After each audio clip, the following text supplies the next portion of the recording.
오늘 우리에게 주신 하나님의 말씀은 창세기 21장 1절로 21절 말씀입니다. 창세기 21장 1절부터 21절의 말씀입니다.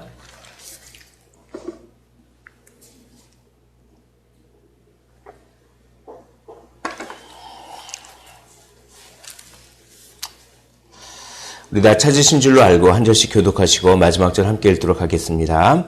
여호와께서 말씀하신 대로 사라를 돌보셨고 여호와께서 말씀하신 대로 사라에게 행하셨으므로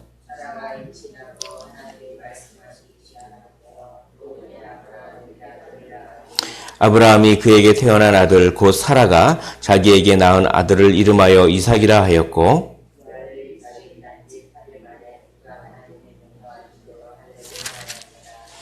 아브라함이 그의 아들 이삭이 그에게 태어날 때에 100세라.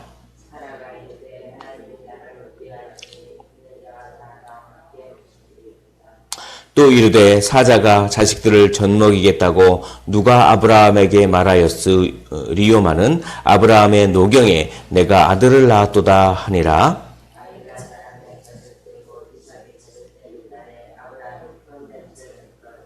사라가 본즉 아브라함의 아들 애굽 여인 하갈의 아들이 이삭을 놀리는지라.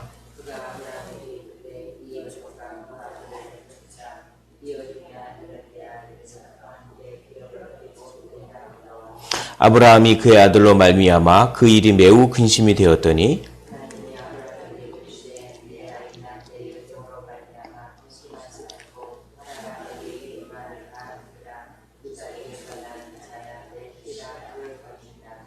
그러나 여종의 아들도 내 씨니 내가 그로 한 민족을 이루게 하리라 하신지라.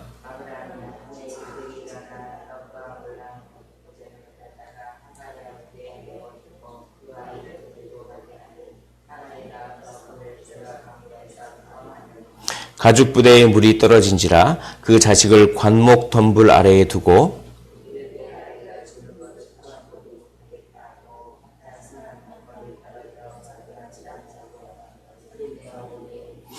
하나님이 그 어린 아이의 소리를 들으셨으므로 하나님의 사자가 하늘에서부터 하갈을 불러 이르시되 하갈아 무슨 일이냐 두려워하지 말라 하나님이 저기에 있는 아이의 소리를 들으셨나니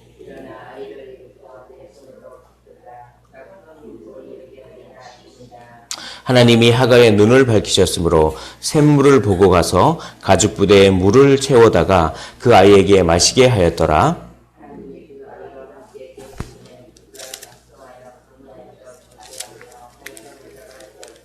함께 읽겠습니다. 그가 바란 광야에 거주할 때 그의 어머니가 그를 위하여 애굽 땅에서 아내를 얻어 주었더라. 아멘. 오늘 보면 드디어 사라가 이삭을 낳았습니다. 하나님께서 사라를 아주 이렇게 긍휼히 여기셨습니다. 그래서 사라라고 하는 이름이 많이 반복됩니다. 21장 1절에 보면 여호와께서 말씀하신 대로 사라를 돌보셨고 또 사라에게 행하셨으므로 2절에 사라가 임신하고 또 3절에 아브라함이 그에게 태어난 아들 곧 사라가 이렇게 이야기를 합니다. 그렇게 6절에 보면 사라가 이르되 7절에 또 이르되 사라가 라고 하면서 이 하나님이 이 사라에 대한 관심이 아주 깊습니다. 어느 정도 깊냐면 사실 17장에서 아브라함한테 나타나셔서 1년 후에 내가 이맘때에 아들을 주겠다 이렇게 말씀하셨는데 그렇게 말씀하셨는데 그러면 됐는데 굳이 18장에서 한 번 더 나타나셔서 사라에게 또 그 얘기를 또 하시는 겁니다. 그만큼 사라에 대한 관심이 많았습니다. 사라의 인생을 한번 보면 그냥 이렇게 불임 때문에 그렇게 아브라함이 하나님께 약속을 받고 그 아비 집을 떠날 때가 76세였는데 그때 사라는 66세였겠죠. 66세가 되도록 아이를 못 낳고 불임이니까 그 고대 사회에서 불임이면 얼마나 그렇게 마치 신의 저주를 받은 것 같이 그렇게 자기 스스로 자존감도 없고 그래서 근데 자기 남편이 하나님께 약속을 받았는데 내가 그 자기 남편에게 보여줄 땅으로 하나님께서 그 땅을 보여줄 텐데 그 땅으로 가기만 하면 거기서 많은 후손을 주고 땅을 주고 할 거라고 그렇게 남편으로부터 약속을 듣지 않았겠습니까? 아, 그러면 이제 남편만 따라가면 그 땅에서 바로 임신을 할 수 있겠구나 이렇게 생각을 할 수 있지 않겠습니까? 근데 웬걸요? 남편을 따라 나셨는데도 23년간 23년이 아니라 거의 24년, 그러니까 거의 거의 그 정도 시간 때까지 계속 불임인데, 그러다 보니까 자기가 자기 자신에게 막 자존감도 낮고 하니까 궁여지책으로 자기 여종을 그 아브라함한테 그렇게 보내서 그 이스마엘을 낳게 하기도 하고, 그래도만 그렇게 하더라도 또 마음 한켠에는 계속 그 슬픔이 있었죠. 그래서 이 여인의 슬픔은 또 남자의 고통하고는 좀 틀린 것 같습니다. 그래서 아주 이 슬픔이 눌리고 자존감이 그렇게 없어지면서 그런데 또 쉽게 그렇게 입 밖으로 자기 마음을 꺼내놓지 못하는 것이 또 요즘에는 여건이 많이 신장이 돼서 좀 자기 주장도 많이 하는 분위기지만 이 몇천 년 전에는 그런 것도 없고 그러니까 그것도 아니라 뭐 우리 여기 계신 어르신들 이렇게 젊을 때는 뭐 시집살이하고 그럴 때만 하더라도 뭐 입 밖으로 내질 못했지 않습니까? 자기 감정을 그렇게 꾹꾹 눌러서 있는데 하나님께서 찾아오셔서 위로해 주시는 게 18장이거든요. 그렇게. 그래서 사라에 대한 그렇게 관심이 있습니다. 그래서 결국 사라를 어떻게 합니까? 웃게 하시는 것입니다. 그래서 오늘 6절을 같이 한번 읽어보겠습니다. 6절입니다. 시작. 사라가 이르되 하나님이 나를 웃게 하시니 듣는 자가 다 나와 함께 웃으리로다. 그렇습니다. 하나님은 웃게 만드시는 그 하나님인 줄 믿으시기를 원합니다. 사라는 웃었습니다. 그 여호와의 사자가 얘기할 때 그 등 뒤에서 입 밖으로는 내지 못하죠. 차마. 그러나 속으로 쓴 웃음을 졌을 것입니다. 내가 다 달아 빠졌는데 무슨 아이냐. 그런데 네가 웃었구나 라고 그렇게 하지 않았습니까? 18장에서 그랬습니다. 그런데 그런 쓴 웃음을 하나님께서는 아주 정말 기쁨의 웃음으로 이렇게 바꿔주십니다. 하나님께서는 우리 마음속에 우리가 표현하지 못하는 것도 다 알고 계시는 그 하나님을 믿으시기를 원합니다. 그 하나님께서 우리 마음속에 있는 쓴 웃음을 기쁨의 웃음으로 만드시는 분인 줄 믿습니다. 특별히 정말 이 아브라함은 자기 감정을 표현을 했어요. 그래도 하나님께서 17장에 네가 내년 이맘때 아들을 낳을 거라 그러니까 무슨 이스마엘이나 잘 되게 해주십시오라고 하면서 자기 불만을 좀 이렇게 표현을 했는데 사라는 그냥 그걸 표현도 못하고 그렇지만 하나님께서 그 마음을 아시니 그래서 웃게 하시니 오늘도 또 억울한 일 있고 표현 못한 일 있고 그래도 하나님께서 그걸 표현 안 한다고 해서 모르시는 분 아니니 그 하나님을 의지하는 그런 하루가 되시기를 주님의 이름으로 축원을 드립니다. 그런데 이렇게 경사가 났는데도 불구하고 또 다시 그 위기가 찾아옵니다. 그것은 뭐냐면 이제 8절을 보면 아이가 자라매 젖을 떼고 이삭이 젖을 떼는 날에 아브라함이 큰 잔치를 베풀었더라. 이 젖을 뗀 게 대략 만 3세 거의 한 4세 정도 때쯤 젖을 뗍니다. 그래서 유대인들은 아이가 스스로 젖을 안 먹을 때까지 억지로 떼지 않고 그래서 요즘도 좀 늦게 떼는 아이는 유치원까지 가서 유치원에서도 엄마가 와서 모유도 먹이고 우리 한국 같은 경우는 돌 좀 지나고 그러면 뭐 이렇게 떼는 분위기 아닙니까? 그러니까 하여튼 이 젖을 떼는 나이가 대략 만 3세 정도 된다고 합니다. 그러니까 4살 때쯤 됐는데 이제 젖을 뗐구나. 그래서 이 아이가 태어나는데 이 아이가 그래도 젖을 뗄 때까지 병들지 않고 잘 건강할 거라. 그래서 아브라함이 막 잔치를 베풀고 막 그랬습니다. 그런데 이제 이 이스마엘이 그 이삭보다 한 13년 정도 형이 되죠. 그 이삭을 놀리는 겁니다. 이 구절의 말씀이 우리가 한번 살펴보아야 됩니다. 구절을 제가 읽어보겠습니다. 사라가 본즉 아브라함의 아들 애굽 여인 하갈의 아이들이 이삭을 놀리는지라. 근데 여기 참 이삭을 그 아이들끼리 놀면서 물론 이스마엘은 한 청소년쯤 됐겠죠. 그러니까 한 13세부터 한 4세 정도 가면 17살, 18살 정도 됐는데 이거 대충 그렇게 그래도 그 아이들끼리 그 좀 장난으로 하고 놀리고 하는 거 가지고 뭘 그거 가지고 그렇게 하갈과 이스마엘을 쫓아내는지 너무 매정하다. 사실 좀 매정한 면이 있습니다. 사라의 경우에는 그 아들에 대한 그 모성애가 너무 강해서 그런지 약간 그 매정함이 좀 있을 수가 있습니다. 그런데 여기서 이 놀렸다라고 하는 것이 단순히 놀렸다고 하는 그런 말이라기보다도 이삭의 지위를 인정하지 않는 그런 뉘앙스가 있습니다. 그래서 원래는 뭡니까? 그 이삭이 만약에 그 태어나지 않았으면 어찌됐든 이스마엘이 유산을 상속받고 그 아브라함의 정식 후사가 되지 않았겠습니까? 근데 이스마엘 입장에서는 아이가 태어났어요. 그러면은 그래. 그때까지는 그렇게 별 관심 없을 수도 있겠지만, 아이가 건강하게 젖을 뗄 때까지도 잘하는 거 보니까, 그때 이후로는 뭔가 이스마엘이 그런 생각을 품었었던 것 같습니다. 그래서 이 놀리는 게 단순한 놀리는 것이 아니라, 특별히 이삭의 지위에 대해서 상당히 놀렸던 것 같습니다. 그래서 사라가 이걸 보고, 이삭의 지위가 흔들릴 것 같고 계속 놔뒀다고 하면은 이스마엘도 계속 클 것이고 그러면은 이삭의 지위에 대해서 위협을 느꼈던 것 같습니다. 그래서 상당히 극단의 조치를 내리는데 이게 참 매정합니다. 그런데 여기서 이 사라는 자기 꾀에 자기가 그렇게 넘어간 거죠. 왜냐면은 이 여종을 들여서 이스마엘을 낳게 한 것은 사라였습니다. 그러니까 하나님이 이걸 시켜서 한 것도 아니고, 그러니까 하나님 뜻대로 하지 않고 인간적인 계획으로 뭘 하면 꼭 부작용이 있습니다. 꼭 부작용이 있어요.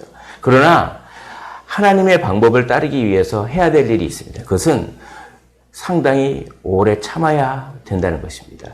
그걸 못 참고 인간적인 방법을 도입하는 순간 눈앞에는 뭔가 문제가 해결된 것처럼 보이지만 늘 부작용을 안고 삽니다. 그러나 하나님의 때까지 참으면 하나님의 순탄한 방법대로 흘러가는 것이죠. 그러나 아무튼 하나님은 이 사라의 편을 들어줍니다. 왜냐하면 그것이 조금 매정한 일이었음에도 불구하고 큰 하나님의 계획에서 보면 이삭으로 말미암아 그렇게 이삭으로 말미암아 예수님이 나오잖아요. 결국 그런 큰 흐름을 보면 그게 맞기 때문에 좀 매정하더라도 사라의 말을 들어줍니다. 그러나 그럼에도 불구하고 하나님은 하갈과 이스마엘을 잘 살펴주는 거죠. 아브라함은 걱정했습니다.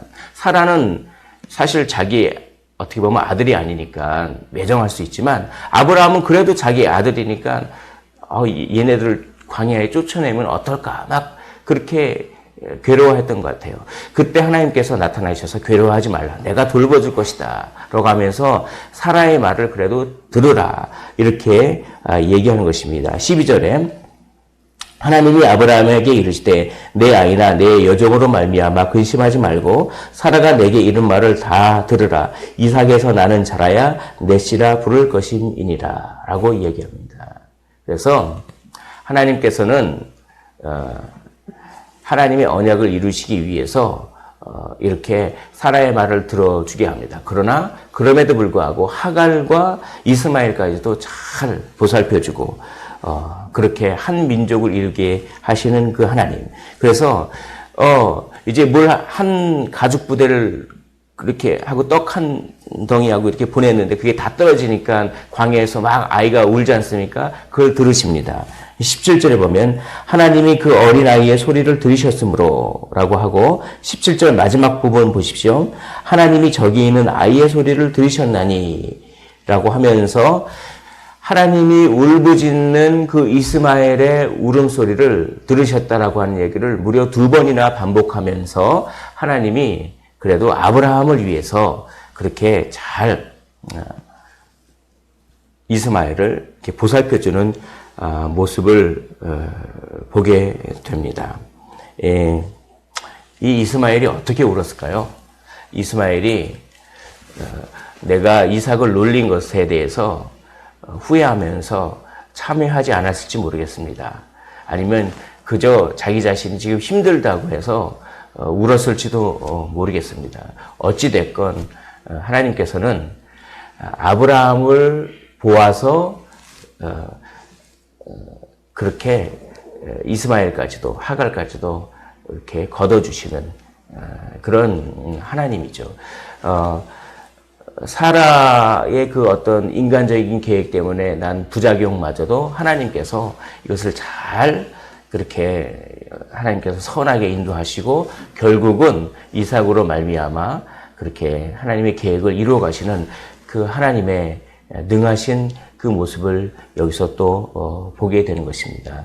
하나님은 이렇게 하나님의 선하신 계획을 늘 이루어 가시는 그 분입니다. 그러므로 오늘 하루 또 우리의 삶도 주님께서 선하게 인도하실 줄 믿으시기를 원합니다. 눈에 보이기에 힘든 일이 있어도 하나님께서는 반드시 선하게 우리의 삶을 인도해 주실 줄 믿습니다. 그리고 마지막으로 한 가지, 오늘 이 본문을 바울은 갈라디아서 4장에서 이렇게 해석합니다. 그러면 이스마엘의 자손이 누굽니까 도대체?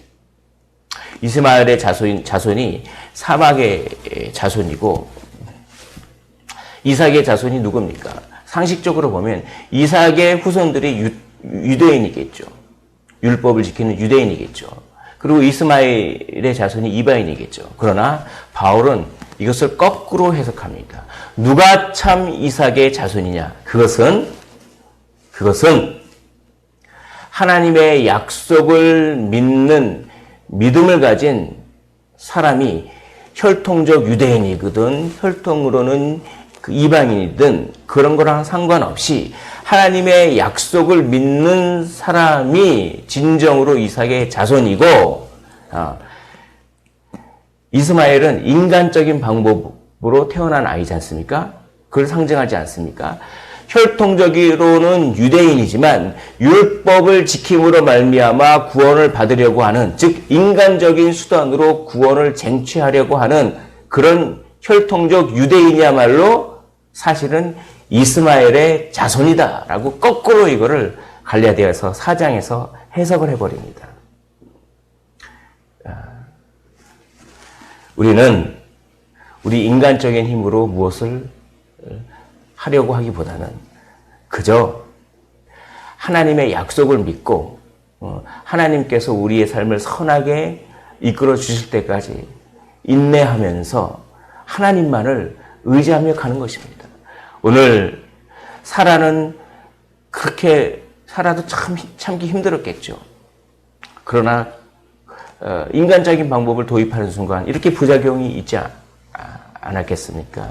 오늘 우리의 인생도 하나님께서 선하게 인도하시는 그 하나님을 믿고 하나님의 약속을 믿고 그리고 인내하면서 그렇게 나아갈 때 우리의 인생은 부작용이 하나도 없고 결국 하나님께서 웃게 만드실 줄 믿습니다. 하나님은 우리가 표현하지 못한 그 슬픔과 그것도 다 아시고 하나님은 우리를 위해서 선한 계획과 선한 인생을 인도해 주시며 결국은 우리를 웃게 하실 줄 믿습니다. 그 하나님을 오늘 의지함으로 말미암아 하나님의 은혜를 경험하시는 그리고 인내하시고 오늘 하루를 주님만을 붙잡으며 사시기를 주님의 이름으로 축원을 드립니다. 기도합니다.